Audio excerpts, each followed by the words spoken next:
Hello and welcome to the 49ers First and 10 podcast. 10 minutes of the most up-to-date 49ers news first thing in the morning. Covering 49ers training camp, I'm your host, Brianna McDonald. Joining me is team reporter Lindsay Pilares. The 49ers have now closed out their third block of training camp practices. Lindsay, what stood out to you about block number 3? Oh my gosh, there's so much. I think one of the things we've been talking about and I've written about in my daily training camp notes, I think you're really seeing the development of second-year players. I want to give a little shine to wide receiver Ronnie Bell in his second season, former 7th-round draft pick. And I think one of the themes of this third block of practices is that you saw Ronnie Bell make a ton of contested catches.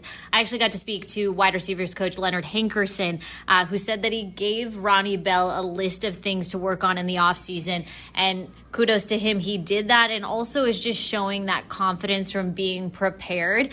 And you're seeing that materialize in the training camp practices. I think we've seen some really good stuff from Isaac Yiadom, who's one of the free agent corners, a veteran free agent corner that the 49ers picked up in the offseason. It seems like he's really acclimating well to this 49ers secondary.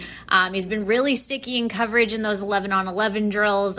We're seeing that deep ball connection really strengthen between Brock Purdy and Deebo Samuel. We also saw Brock Purdy and Chris Conley link up for a nice connection. Same thing with Brock Purdy and Christian McCaffrey, all players that you expect to be thriving at this point in training camp. So a lot of good work, and I think we'll get to this in just a second, but really good work from rookie offensive lineman Dominick Puni. He's developing very quickly, so a lot of good things to look forward to, Faithful. Yeah, and something I noticed from this block were those one-on-one drills. The offensive line coach and run game coordinator Chris Forrester highlighted rookie offensive lineman Dominick Puni. How has he been performing in those one-on-one drills, and what do you think his potential impact could be this season? Yeah, so obviously training camp is not quite real football yet because you're not full on tackling, but you do see some of those valuable reps coming in one-on-ones.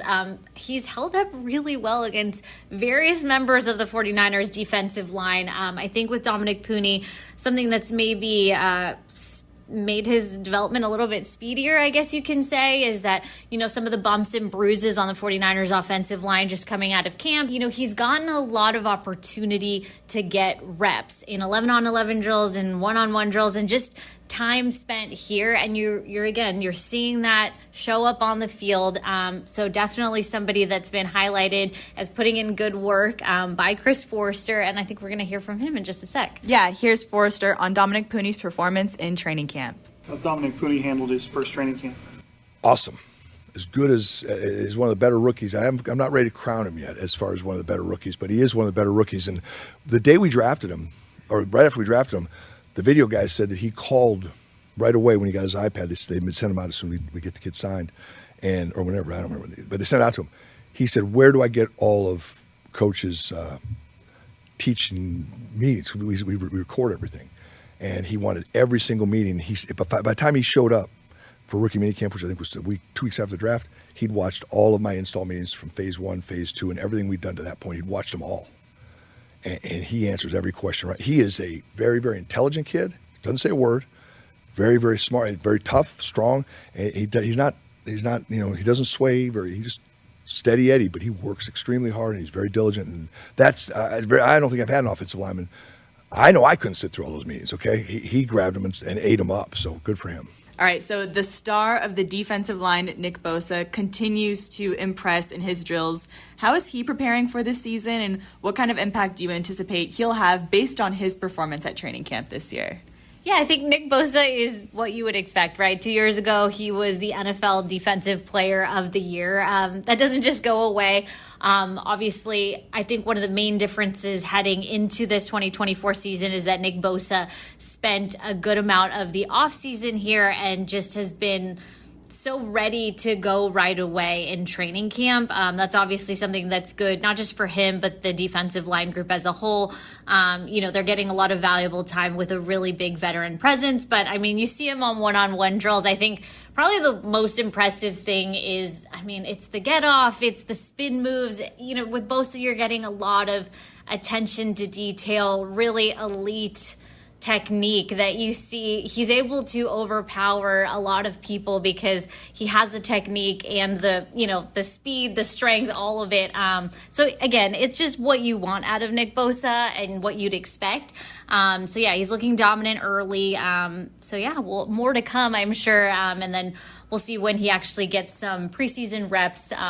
They haven't really talked too much in detail about when we'll see a lot of the veteran starters, but we'll see them at some point in the preseason. Yeah, and these training camp practices have seen a mix of intensity, but then also lighter sessions. How is the team balancing these different types of practices, and what are the benefits of each? Yeah, I think, it's a marathon, not a sprint, right? So you want to put in that valuable time during training camp because these are the only few weeks basically leading up to September when there's not a game that, determines the course of your season, right? So you can test things out. You can, test out lineups, configurations, on the offense and on the defense. So this is really, really valuable time for this team.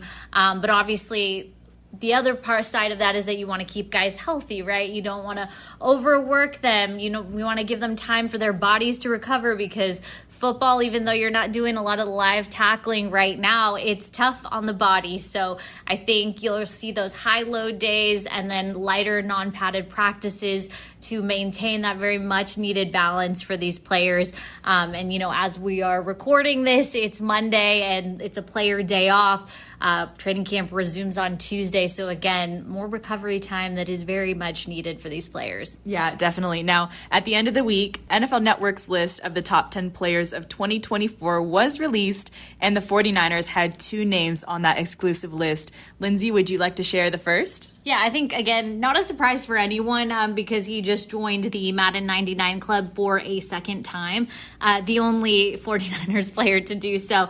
Left tackle Trent Williams, unveiled as number 7 athlete, alongside another name that we will reveal in just a second. Not really new news, but so well deserved. This is his 15th season in the NFL, 14th playing. Didn't give up a single sack in 2023 during the regular season or the playoffs. Again, really the veteran anchor of the 49ers offensive line. Much deserved. It's really cool to see him break that top 10 ranking in 2024. And yeah, I think what makes this list cool is that it's other players in the league voting for you. So I think this is a great sign of respect to the great Trent Williams. Definitely. And the reigning AP NFL Offensive Player of the Year, Christian McCaffrey, was unveiled as the number 3 athlete on the list and is the 9th 49ers player to make the cut for the top 100 players in 2024. So McCaffrey now joins Dre Greenlaw, Brandon Ayuk, Deebo Samuel Sr., Brock Purdy, Nick Bosa, George Kittle, Fred Warner, and Trent Williams in this exclusive club, leaving the Niners to be the team with the most players on this list in the entire league. So shout out to these 9 for being amazing, and shout out to the rest of the league for recognizing their game. All right, now after this player day off and looking ahead, what should we expect as the Niners move into their final leg of training camp? Yeah, it's kind of the wrap up because we switch over to preseason mode come Friday. The team leaves for Nashville. The game's on Saturday.